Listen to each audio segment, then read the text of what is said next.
Hello, everybody.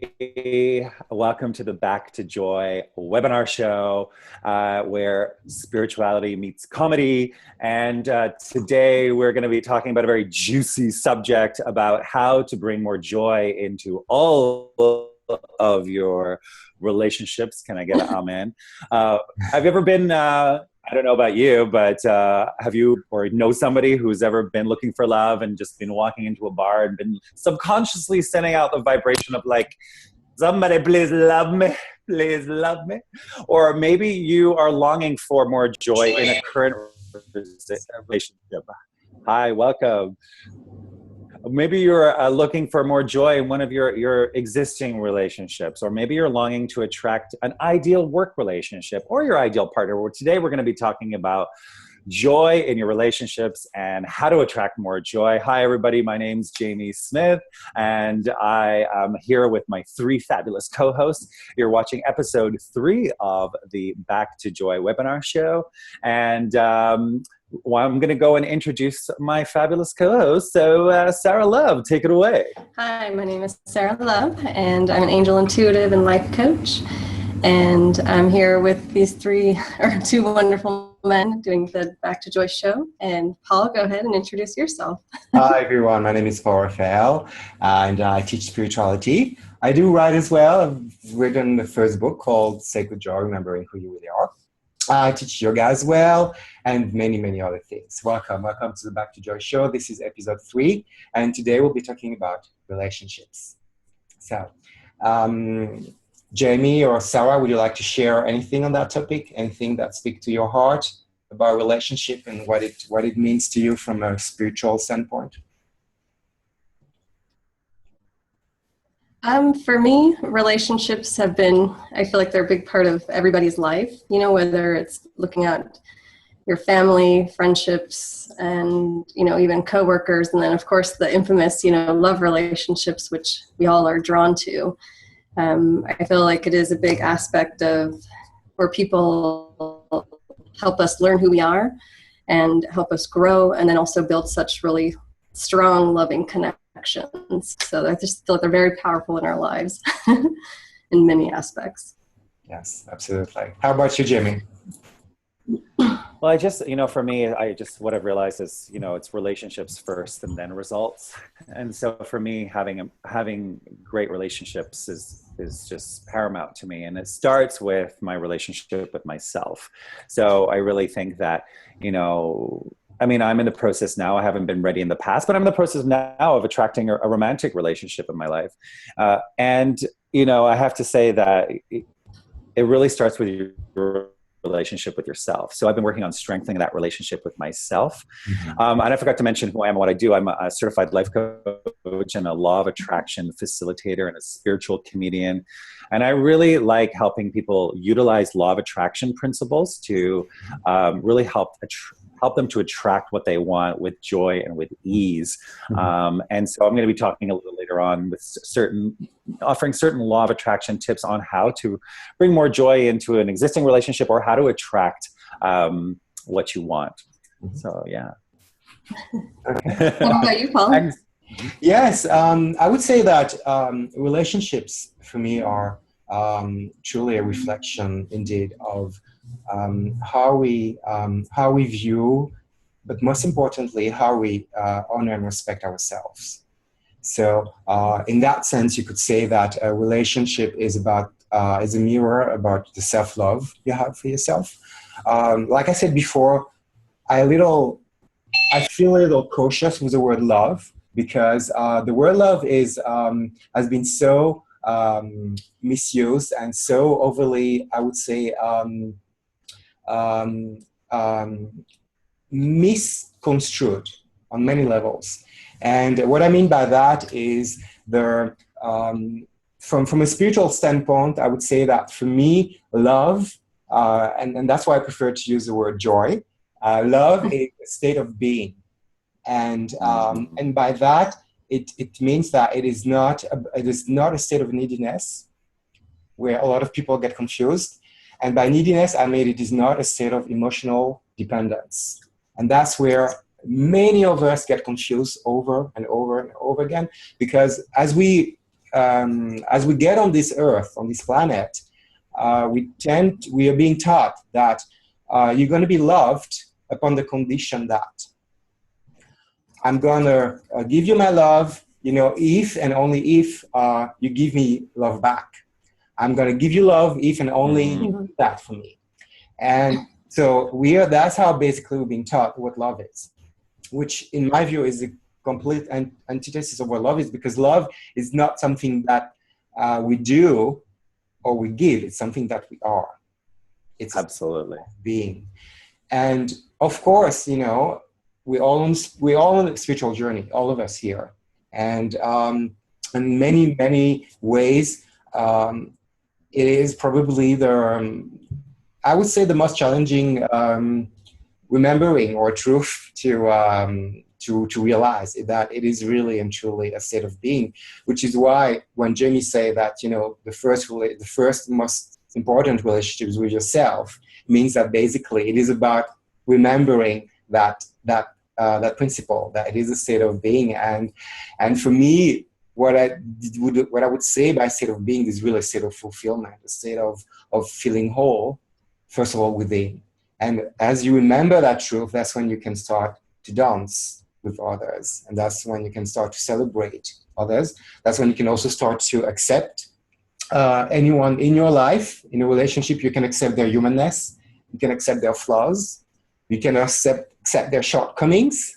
You can realize that they've got as well their own issues going on. So do you. Yes, that you're not expecting that. Okay, we'll come back in a second. Yeah. So, I'm freezing? Okay. I am back? Okay, you're back. Okay, all right. I apologize about that. So yeah, so that's how I view it. So. Mm-hmm. Great, awesome. And also we have three people who have joined us. Hello, welcome. Sarah is the co-host for the technical side of things here as well, and she's put everybody on mute. But you can share. You can raise your hand. Sarah, do you want to explain how people can raise their hand if they want to share if they're using their computer? And then we could also unmute everybody when we're ready to do some sharing. Yeah, absolutely. If you're on your computer, just go to participants and then raise hand, and then you can also mute or stop video on your screen there too. And then was it *4 for the phone? *4, yes. If you want to unmute, yes. On the phone. Yes, very good reminder. I just want to, Paul, as you were talking, you reminded me of, I heard this story, I'm pretty sure it's true, about that ducks, like I live in Vancouver and there's a lot of ducks and geese and sometimes they fight. But what I heard is that before they can fly, they have to go off to the side and they have to shake the energy off. Mm-hmm. They cannot fly until they shake the energy off, which I thought was so interesting. The animal kingdom does that so easily. It's like, okay, you know what? I was temporarily out of my mind, or I was in a negative situation, but it happened. It's in the past. I'm going to shake it off so that I can fly. Yes. And I just thought that was very symbolic, because one of the things that I teach in Law of Attraction is that in order to have what you want, whether it's a better relationship with your boss, better relationship with your partner, better relationship with your siblings, is we need to be a vibrational match. And if you're holding on to anger and stuff and unforgiveness and stuff from the past, then that can actually block the manifestation of what you want. So you just reminded me that again of but remembering that love is who we really are. Joy is who we really are. So then why, and I'm going to open this up, why do we not have what we want? What's going on there?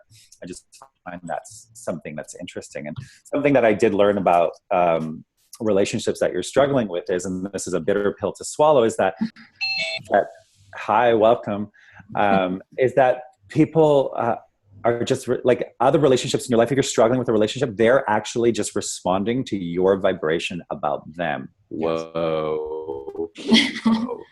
That's a tough pill to swallow. So we always think it's them, but we also need to play clean up. Mm-hmm. Like, what is the vibration we're sending out about them?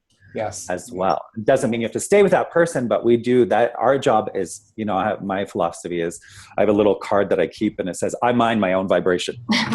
Yeah, that's cool. Yes. Yes. So I just wanted to share with that. Yes, I would say that.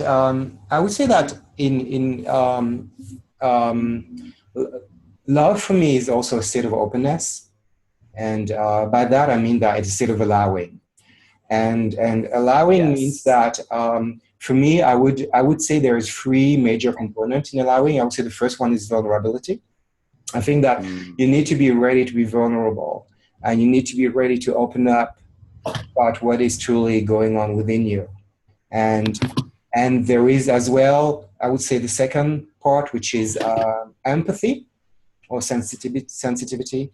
And you need to be in a space where you can discuss your feelings and you can be open about your feelings.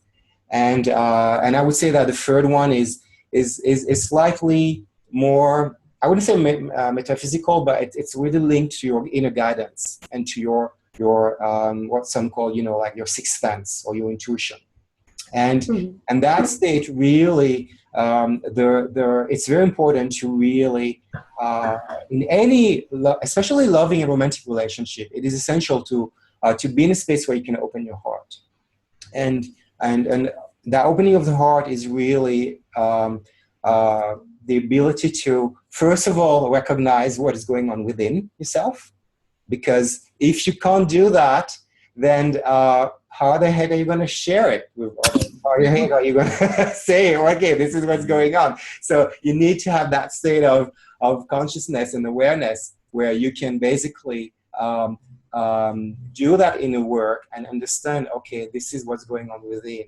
And for any love relationship, especially the love relationship, it is critical and paramount to really open your heart and be ready to open that heart. And as you do that, for many of us, there's wounds there, a lot of wounds, because opening your heart means that you're in a state of vulnerability. And in that state, it means that you got a lot of fear going on, emotions, abandonment issues. In my case, I know that I had a lot of abandonment issues because when I was very young, my parent, for whatever reason, had to leave me to my grandmother. So from a very, very young age, and this came later on in my life, I realized that abandonment issues was huge in my life. Other fears can be as well emotional dependency, like that person's going to love me only and only if, I behave a certain way, or I look a certain way, or basically, I'm going to serve all their needs. So there's really all those, I would say, those distortions, if you will, and that is the reason why, one of the major reasons why it's so hard for us to really open the heart, have a naked heart, and say, okay, this is what's going on.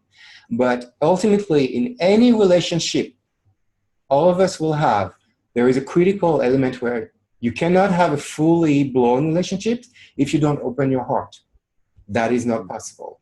And in order to open that heart, you need to be in that state of allowing and also that state of vulnerability. And that's why it's so freaking hard.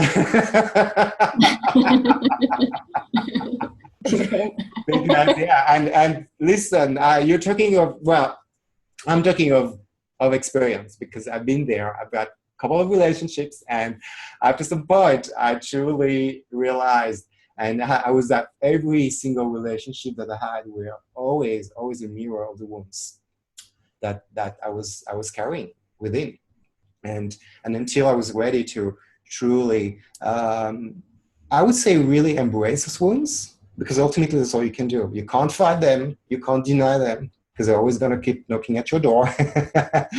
And getting louder. Yeah, exactly. They're going to keep knocking harder and harder. So to me, the true healing is really to embrace them, to accept them with compassion, the same way you with a small child, and be in that space where you can really, I would say, listen to what those wounds have to say to you. Listen to the messages that they hold, because there's always a message in the wound.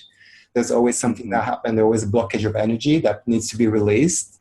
And as you and the only way to do that is to really to embrace them, you know, with compassion, with awareness, and patience, you know. And that's a lot of time where people get caught up, is that once they're aware of something, they're like, yeah, that's it, sort it out, you know, next.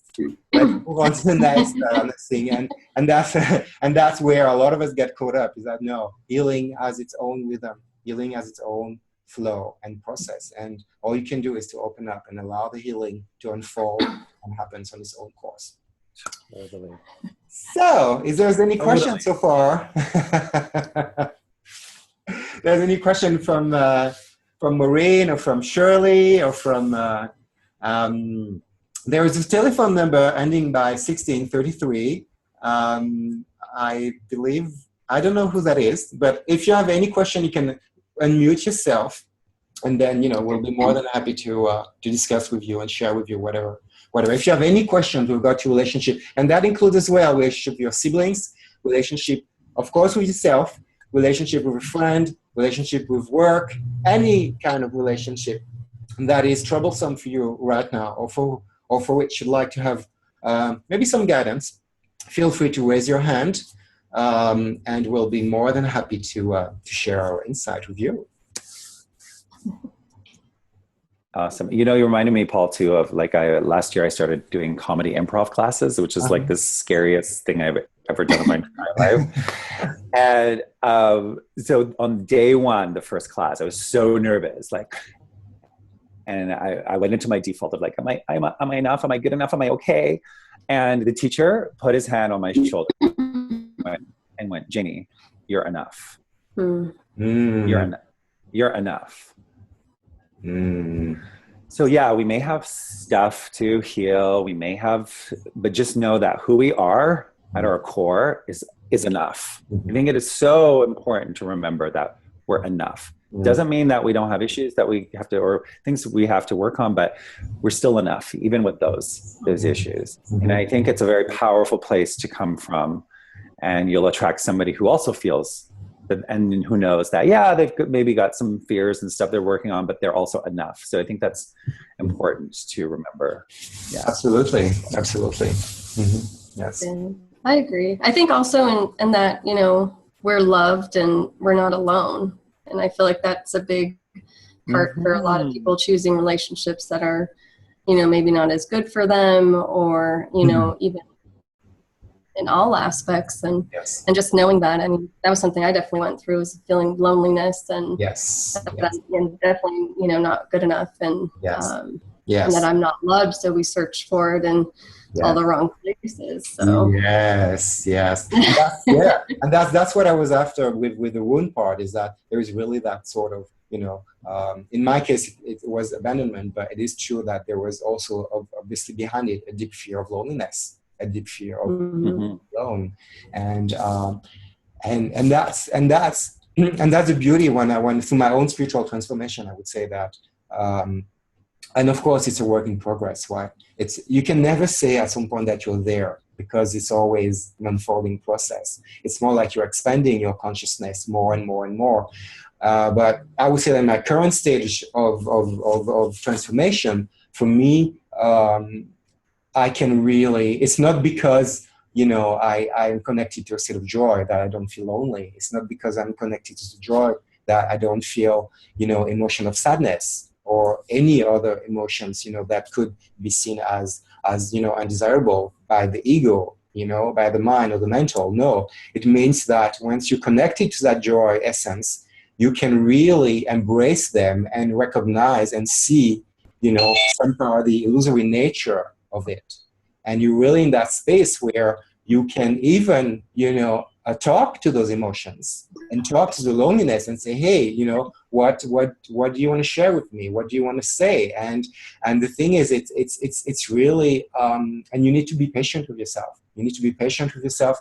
You need to be in that space where you're allowing, you know, the emotion of loneliness to speak to you. It's very important, and you know, and I don't care who you are, I don't care where you were born. All of us as human beings are born with wounds, all of us. And the reason is because once we come into this realm, we inherit collective human suffering.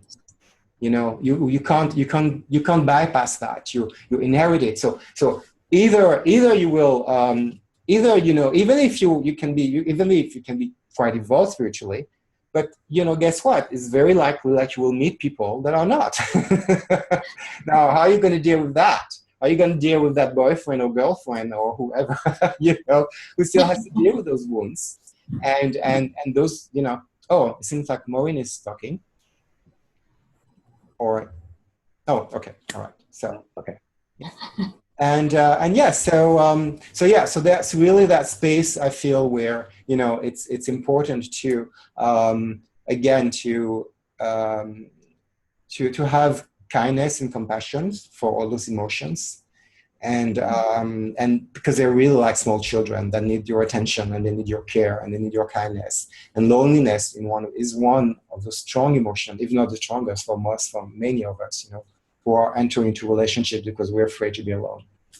Yes. And yeah, I think it's so important to have self-care, self-love practices.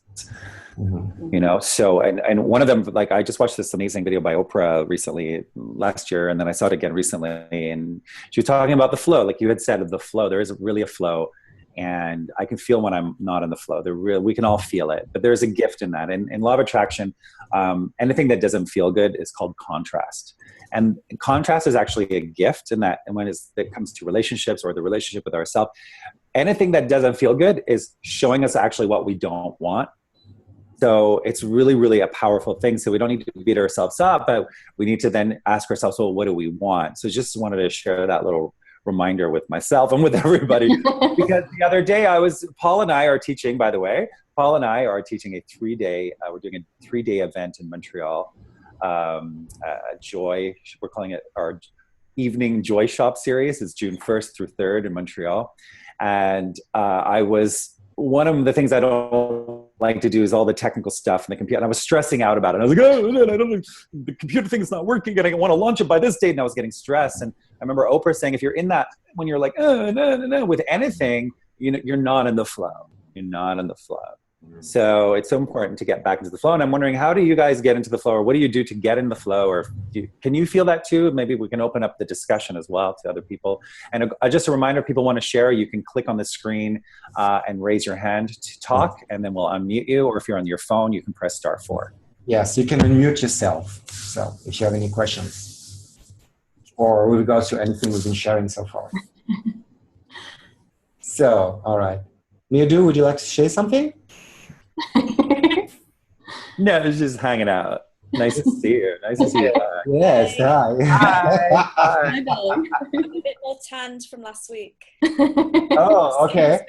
The sun has been out in New York. Yeah, you're glowing. You're good.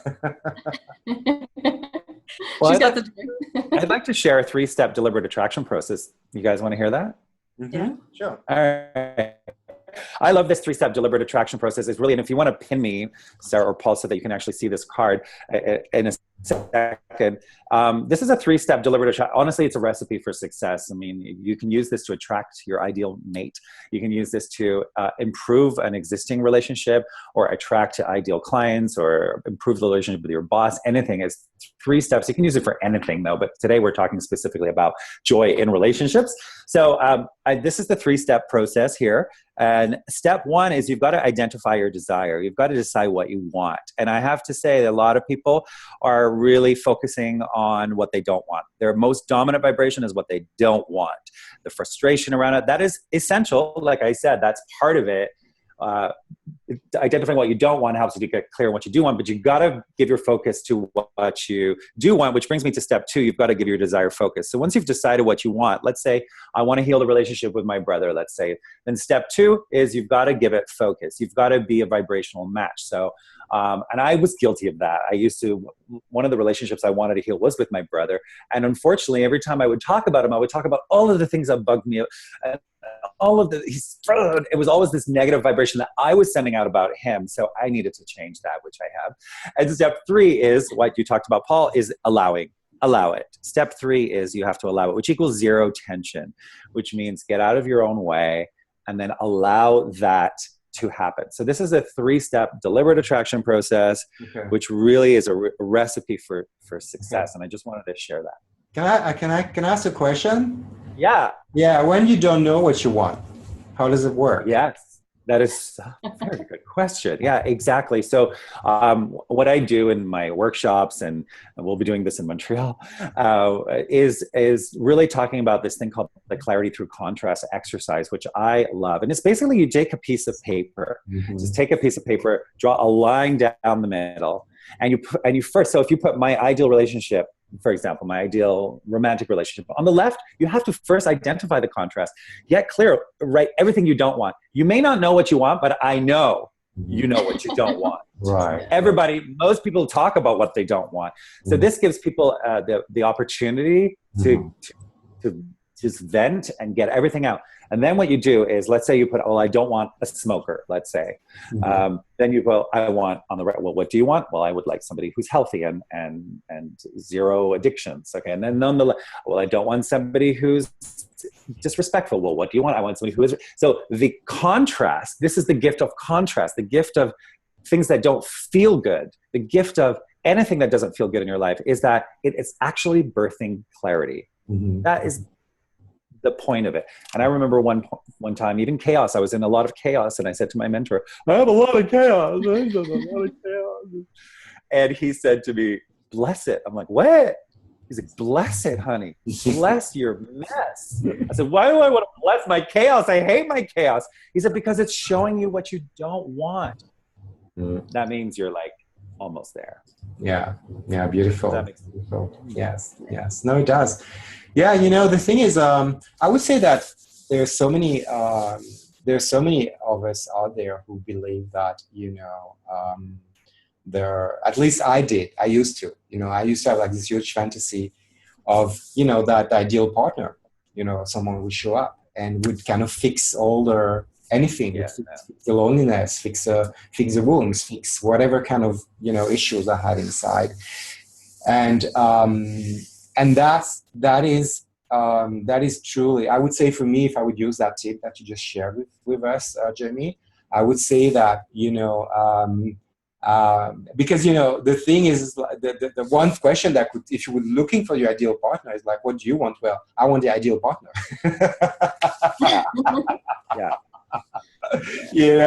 Now go figure that out. It's like, what is the ideal partner? And one thing as well that we don't realize is that we're constantly evolving, we're constantly changing. And the person that you are in your 20s, is certainly not the person that you are in your 30s and your 40s and so forth. So do you or will your partner evolve as well? With along, and are you still going to have a shared vision with that partner? And that's I think for and that's why as for me, as I go deeper into my spiritual, I would say with my spiritual insights, I am again reminded, and that's what we shared earlier at the top of the show, is how important it is to nurture your own relationship with yourself. How important it is to nurture really what is how is your state of vibration. Are you really in that flow in that relationship, or do you feel like your struggle is constant struggle? And of course, it's not being in the flow doesn't mean that you'll be exempt of tensions. You'll be exempt of some readjustment that might need to happen, because that's normal. That's part of any relationships. Even for those very so-called enlightened beings, they've got issues going on. I remember that one of my spiritual teachers is Eckhart Tolle, and I went to many of his retreats. And in one of those retreats, it was amazing to see how his partner Kim Hang would bash him and say all those very kind of, the audience was shocked. It was like, what is going on here? It's like, he's my idol. You don't talk like that about my idol. I was like, it's not like I wanted to go and punch her, but I was like, please don't share this. I don't want to hear about what's going on at home. Like Eckhart is that 60 old man from Germany, and he doesn't do the dishes, and he doesn't pick the garbage.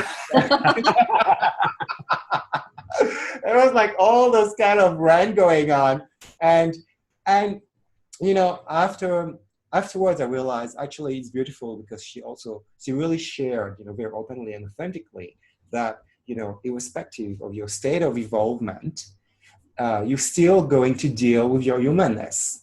You're still going to deal with being human, having your flaws, and I don't even know if you can call it flaws, but it's like, you know, you've got your human parts, and true spirituality is to learn to dance with them and to accept them, and to know that it is a constant dance, you know, between what I call your essence and your humanness, you know, and there's always, and I think until we're going to have our last breath, it's going to be like that, you know. So even that notion, and the reason I'm saying this is because I started off with the ideal partner notion, is that even with that ideal partner, you know, you're still going to have to work. You're still going to have to, you know, to be in a space of, again, of allowing, as I mentioned earlier.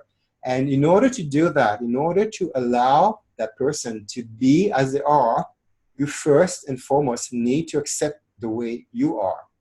You first need to accept your humanness. You need to accept your own flaws. You need to accept that you're not perfect yourself. And as you do that, you create a space within that can allow the other person also to be themselves. Because to me, that's what true love is. A big notion of true love is to accept the person just the way they are. Now, that doesn't mean that they're subject to improvement, because we all are. But in that moment, when you're in that relationship, it's key and critical and pivotal to accept the person just the way she or he is. So, absolutely. And when I say ideal partner, I don't mean perfect. There's no perfect match. I think ideal is about, like, you may not get every single thing on your list, but you'll know that it's an ideal match by how you feel. Mm-hmm. And, you know, I say someone goes, oh, I got 7 out of 10. Oh, it's pretty good. You know, it's just maybe some are non-negotiable. Maybe some are negotiable. So it's not about the perfect partner, because that does not exist. We are always evolving, but it's about ideal, which means ideal is by how you feel. Mm-hmm. So just want to clarify that. So just to make sure that, you know, but it is important too. And what I've realized is, as I'm practicing step 2, which is focusing on what I want, mm-hmm. and giving it and being the vibration of it, it's like you have to become your own best friend first. You have to become that match, and it's like becoming your own lover first, in a way. Mm-hmm. I have a question for you guys. I'm going to throw it out to everybody who's watching too. Just a reminder, if you want to share, you have questions around this, you want to share what joy in relationship means to you. You've got Sarah, who's an angel intuitive. You've got me as a law of attraction coach. Paul's an amazing spiritual teacher and life coach. So, but I'm going to just unconditional love in my friendships and my family. But do you think you can have unconditional love in a romantic relationship? Yes. You think so? Okay. Throwing it out there too. Mm-hmm. Oh, and Shirley raised her hand too. Oh, Shirley raised her hand. Go ahead. Okay, Shirley's raising her hand. Hey, hi, Shirley. Hello, how are you? Thank to you. answer your question, it's such a good question. Is it possible to have unconditional love in your romantic relationship? Yeah. I think it depends on where you are in your life and how you feel about yourself, really. I was going to answer something completely different, but as I'm speaking out loud, yeah, I think it depends really on how you feel about yourself. It is possible, but it depends on how you feel and so many other variables, but the number one is how you feel about yourself. Mm-hmm. Yes, absolutely.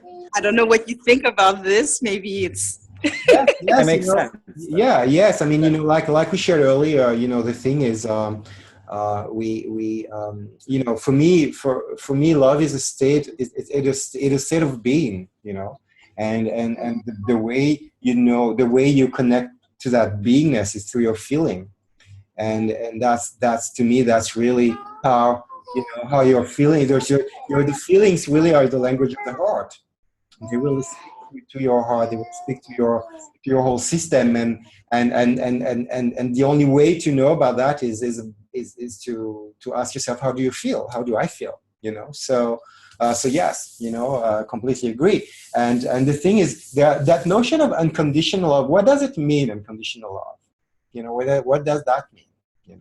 I think it would be good also to ask ourselves, what do we call unconditional love? Right. Yeah. So I don't know, for you, Jamie or Sarah, how would you define unconditional love? Well, yeah, I think it's. Go ahead, Sarah. I feel like it's loving all of you, as you are, and that's.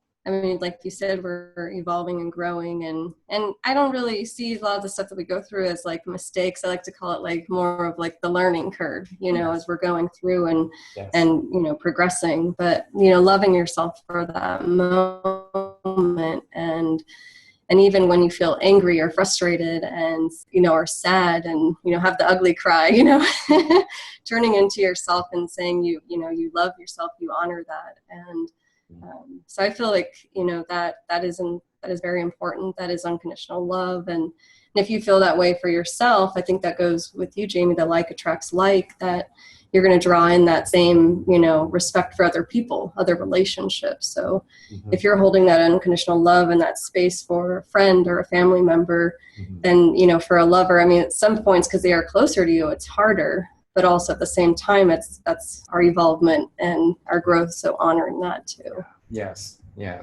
I like what Paul said. You said it to me before. I don't know if you said it today, but you said a relationship is a dance. And I think that's how I kind of see it, because a romantic relationship for me is slightly different. Like with my mom and my brother and my sister and for me and my friends, it's like, it's unconditional. For a partner, it is unconditional too. But at the same time, if you're not growing together, then it can still be unconditional love. It may not, but it may not mean that I'm going to stay with you. Right. I see. You know what I mean? Right. There's a difference. So I'll still love that person unconditionally. I still love my ex unconditionally, but I do, but we're not meant to be together. Right. So I think for me is the distinction. If the partner is not growing with you, is not willing to grow with you, then there's no chance for me. Yes, and that's exactly it. I think yes. I love that line from Iyanla. I don't know if that's from her, but you're with someone for a reason, a season, or lifetime. Right. Right. And part of the unconditional love may mean that you need to let someone go. Yeah. Yes. Right. Yeah, knowing your boundaries. Yeah. Right. And you might need to let them go for their own growth as well, because if you would love someone so unconditionally, why all of a sudden it becomes an issue if they tell you, sorry boo, but I met another boo, I'm happier with that boo. That would be unconditional. Well, that's a song. Yeah, why wouldn't you be happy for that partner who's leaving you? But you're like, okay, I feel unconditional love, so you may go. Happiness. Right. Right. Is that unconditional love? I don't know. So I would say that for me, I would definitely start with unconditional acceptance. And I would really put the focus on the acceptance of what is, and that acceptance, includes how I feel and how the other partner feel, and that's a moment by moment thing. Because there might be times in a relationship where you can be very accepting, and there might be other times when you're not, where you're like, I'm sorry, but you crossed the line, and I can deal with that. That's what you mentioned earlier, Jay. About the boundaries, or you, Sarah. So it's like, okay, and that doesn't mean that necessarily that you don't love that person. That means that that means like Julia Roberts says, that their part in your story is over. That doesn't mean that they're a bad person. You can still love them, but you've got this distinction, distinction in English language, to love someone and to be in love. I may love you, but I'm not in love with you, right? And that's a thing where you're like, okay, you're part in my story is over, you know, and I let you go. And there's so many people that I feel get stuck in that part because they actually hinder each other's growth. You know, there are many times when actually part of the unconditional love may mean that you know, we may separate and we may go our own ways. Exactly. So that's why, you know, I've asked the question earlier, you know, how do you define unconditional love? And for me, it is truly a matter of unconditional acceptance. And that's truly showing unconditional love, because if your partner or you yourself decide to leave the relationship, you know, it doesn't mean that there's no more love. It means that, again, that, you know, the story is the back to the, you know, a reason, a season, or a lifetime, you know. So, and that's something that's hard for us humans to accept, you know, and that's why in so many ways unconditional love is something that is I think that is really misconstrued and you know, misinterpreted by many people. Yeah. Well, very cool. I have, if it's okay, I want to share 4. You know me and my card. Oh, okay. So I'm fanning my tips here. I have four tips for if you're dating. This is a really good reminder because I'm dating now. So going out there and dating. And this is really great tips for if you're single. And this is really, really good. I think also it's good for any relationships. So here's tip number 1. Okay, this is a really good tip. Don't tell anybody that your date was a flop. Okay. So we love to, when we go on a date, I hear it a lot. It's like, how was your date? Ugh, you know, she was a smoker. She was late. She was like annoying. And like, we go on and we tell and like I said, that's really good for your contrast list. Keep that for your contrast list. Okay. Which I'm jumping ahead here, but because whatever we talk about, our words go out from us, our thoughts go out from us, and that becomes our vibration, and that's the energetic frequency that we take with us. And so we don't want that to become our most dominant vibration. Okay, so that's tip number 1. Number 2, so this is what you do. You build your clarity, your contrast list. So the gift of going on a date and it's not perfect is, you know what? They were really nice, but you know what? This didn't work. So go and add it. Keep adding to your contrast list. Okay. Step number 3. We just talked about it. Move on if it doesn't feel right. Right. Just move on if it doesn't feel right. Just move on. Yeah. And number 4. This is the for me. What I've noticed, miracles with this tip. Step 4. Tell why it matches. So when you go on a date, this is your challenge. This is your homework, viewers. Your homework is when you go on your next date, or if you're working on improving in an existing relationship, is to start celebrating the matches. It's like, you know what? Well, he's like this and he's like that. And it means you're getting closer. Celebrate the closeness of the match. And you will start to see that you will attract better and better and better. So those are my 4 tips. Great. And what about for people that are married and there is that love still, but maybe the joy isn't as strong? Yeah, let's talk about that. That's it. Yeah, absolutely. I would be building my clarity through contrast list on my ideal relationship with my current partner, and call it that. Yes. Get clear on all the contrast. And because what it means, if you don't have an ideal relationship with your partner, it means your most dominant vibration is focusing on what's not working. Right. And you want it to now be on what you want. You want your most, it doesn't have to be perfect. You can't be positive all the time, but you want your most dominant vibration to be focused on what it is you want and how you want to feel. And it's scary because as you start to do that, you know, most people, not most people, but it sometimes the relationship can actually leave.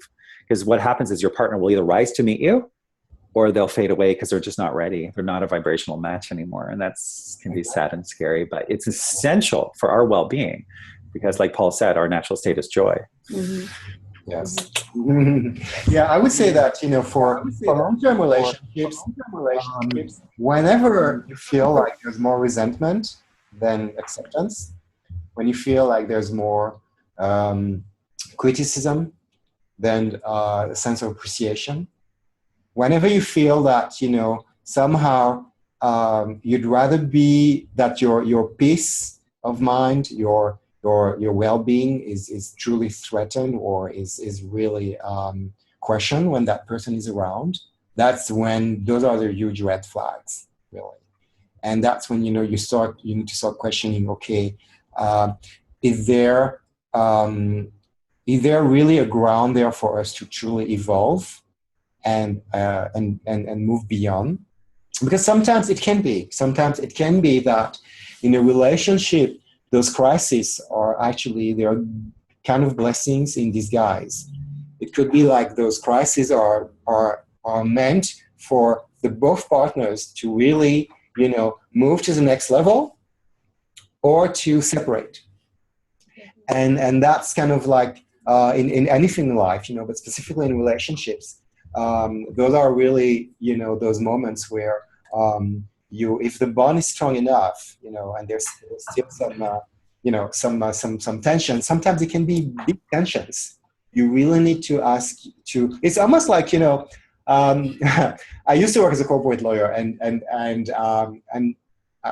part of, and I was doing I was in software industry, and especially with proprietary information and licenses. And a lot of time, you know, you had to go and renew the license, renew the terms of the license. And those are like the dreading times because you're like, oh my gosh, you know, I mean, the situation is not what it used to be. It's like 5 years down the road, you're going to have to sit again at the table and people are going to scream. People are going to do all kind of crazy things because, you know, they're going to like, there's no way I'm going to accept this or whatnot. But the truth of the matter is change is not an option in life. It's not something you choose. Change just happens. Change is part of our reality. So the sooner we accept that, the more at peace we can be, because things change all the time. So and part of that change means crisis. There's going to be some crisis in a relationship, and of course, you know, it's if the crisis, to me, if there's really a sense where, but then that requires from both partners to be enough. To have a sense of involvement in their relation, within themselves, to really have a clear, open communication about it, because that's really I would say the key number one is to have a clear, open communication of what is truly going on, which I call in my teaching integrity. When you really have integrity, you know, with yourself, you know, then you can have integrity with other, and then be clear about what is truly going on, you know, because that is truly how you can heal the wound and you can move forward. But, and or not, because maybe in that clear communication, you realize, well, you know, our visions are different. We don't have the same vision and we don't share the same vision. And then that's when you need to, it is hard. I know it is freaking hard sometimes because I've been there. So I know. However, you know, there is always the sun behind the clouds. The sun always shines, you know, and of course there's going to be a period of time when it's going to be hard, when you're going to have to feel also your own wounds of loneliness, of sadness, of the loss. That's the thing, that you have to deal with the loss of the dream, the loss of the relationship, the loss sometimes of thinking that person would be, you would, I don't know, like finish your old days with that person, and especially for long-term relationships, you know. You know, I know that there was this article in the French newspaper that because people are getting older and older and older, like there are people like in their 60s now, sometimes 70s, they get a divorce. And because they're great, they feel great, they've got a great body, they feel good, they've got that Botox going, you know, that little some little cosmetic surgery or whatnot, or they do yoga. I mean, they take care of themselves and they look good. And people nowadays in their 60s or 70s, sometimes they look in their 50s, they look like 50. And those people, sometimes they're done with a relationship and they want to have a new partner in their life. And that was the article was fascinating because it explained that actually the people that suffered the most were not they, but their kids. And because the kids had really that kind of ideal thing in their head, like, oh, my parents will, go old and die together, But the truth of the matter is things change, things change. Exactly. So I feel like it's at times it could also be that, sometimes you might want to, I don't know, like if you're married together, you might want to renew the terms of, you might say that the marriage is licensed and you renew the term every 5 years. Yeah. You sit Keeping down it fresh. and you say, hey, do we still have a shared vision? That's a good point. I heard somebody say a relationship is an agreement. It's like a contract. It's an agreement. So sometimes it has to be renegotiated. Yeah. Yeah. But of course, it feels so completely the opposite of love, right? How can you reconcile agreements and love? Yeah, but that's why I think love is not just a feeling. Love is also action. This is not working. We need to talk about this. Let's sit down, and that's love to me, right? It's like, let's sit down and let's heal this. Let's talk about it and not be afraid. So many people, because that's another thing I want to just remind everybody. It's like we attract our deepest fears as well. We'll draw to us our fears. And so, if we're so afraid the relationship is going to go down the toilet, but we're not doing anything, and if we're focusing there, chances are it's going to go in that direction. So reset. What do you want? Well, I want some healing. What do you need to do? And it can be scary. It's important to move in the direction of what you want. What you want, yes. And I would say that that was the 3 tips that I would share with anyone listening. Go ahead. I would say that the first part is lightness in your relationship. Do you feel that there is a sense of lightness? Because anytime you start getting caught up in heaviness, and by heaviness I mean heavily heated discussions, or arguing, or resentment, or you didn't do that, or you have to do this. That is basically where you need to ask yourself, okay, where is the lightness? Where is the lightness? The second tip I would share is simplicity. In any relationship that is, for me, meant to be, there is a state of simplicity. And by simplicity, I mean there is a flow. There is an ease. It's like if you feel like you're dragging someone behind you, or if you feel like you're being dragged, it means that the vibration is not there.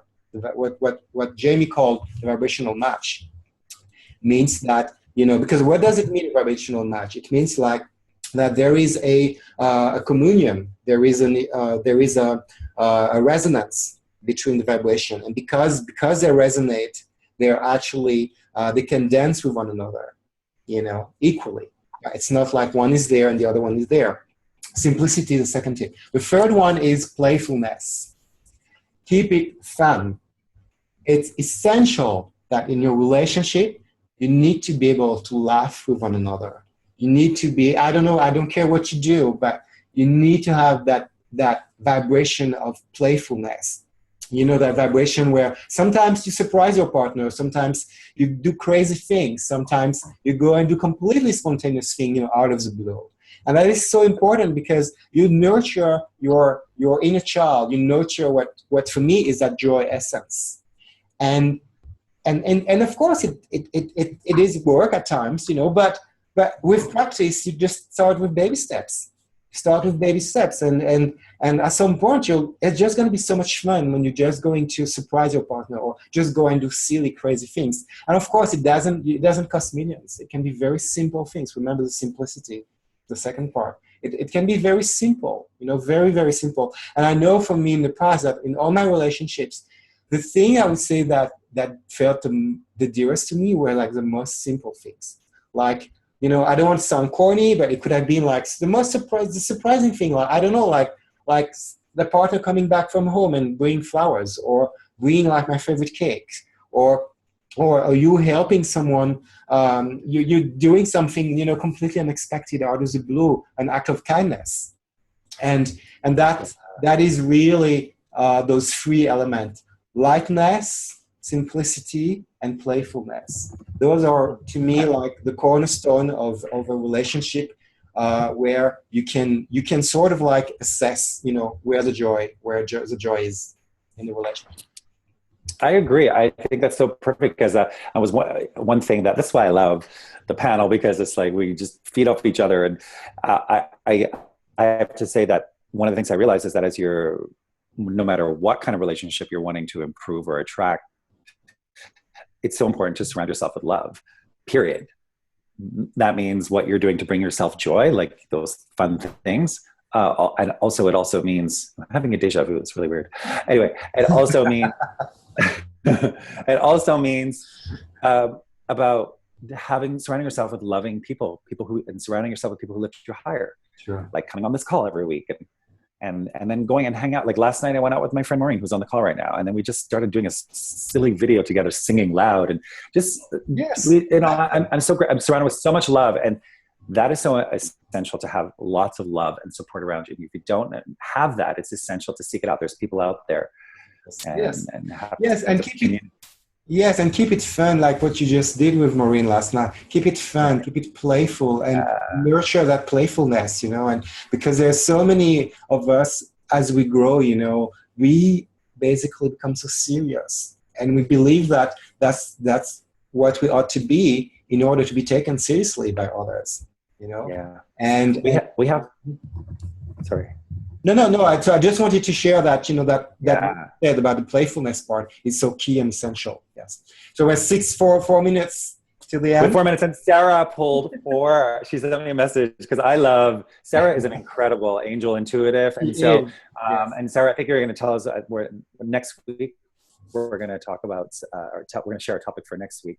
And again, you can call in and get support, and you can also send a message. If you're too shy to talk, you can message and ask questions that way too. But Sarah said to me, I secretly messaged her, like you could message us too, and said, can you pull angel cards? They're so deep and they're healing. And so what did you say, Sarah? You said you pulled how many? Yeah, so I got 4 of them, and then I did want to mention too, Shirley did message and said she loved the 4 tips, Jamie, so thank you. And then, if any of you want to leave a chat message, definitely do that. And then also do we want to say what we're doing for next week too, for what's our highest joy? Next week, yeah, I think. Okay. Yeah. Or I'll just do the cards first. Okay, cool. Okay. So, yes, I pulled 4 cards. I have the Magdalene Oracle from Tony Carmine, and then also the Romance Angels from Doreen Virtue. So, from the Magdalene, you got Miracles. So, expect miracles. It definitely goes in line with, following your heart and, what your desires are. And then miracles will come from that, and then heart and soul. So, from heart and soul. And then from Doreen Virtue, we got passion. Wow. Allow your heart and soul to sing with joy. So right in target there. And then also make the effort, which, we definitely talked about too. So if you feel that in your heart and that, that passion is still there, and sometimes it feels like it's crumbling down in some moments, just continue making that if it feels right, or, that effort is to leave, following your heart in that direction too. So those are the beautiful cards for today. Beautiful. Perfect. Beautiful. Thanks, our love. Yes. So why don't we close? Oh, there is. Oh, thank you, Sarah, from sharing. Thank you, Sarah. See, people are loving them. People love those angel cards. Yes, they do. Yes, they do. So, why don't we close the call with a little small meditation, and I will I'd like for Sarah to close it, because yes, the card. So. Everyone just close your eyes and take a deep breath out. And then when you're ready, take a deep breath in, belly breathing. And feeling the expansiveness in your body. And feeling the expansiveness in your heart.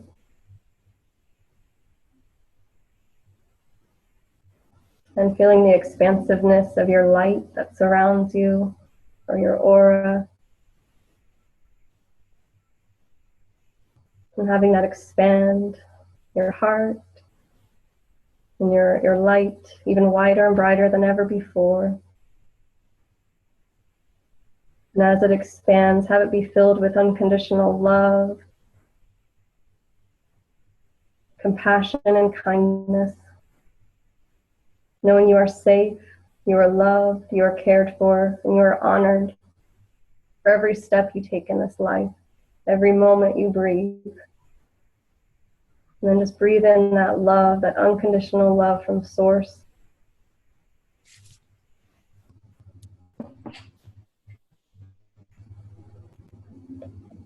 And then know you can tap into this at any moment of the day, at any time. You're in low moments or even in high moments, connecting into that joy, that peace that is always, always surrounding you. Now when you're ready, go and open your eyes. Beautiful. Thank you so much. Thank you. Yeah. Thank you, everyone, for joining today's call. That was really beautiful. And we will share with you very shortly, the theme of the coming week episode. So, Perfect. all right. So, Thanks, everybody. thank you. And we salute your joy essence. Thank you for being here. Namaste. Bye, everyone. Thanks. Namaste. Bye.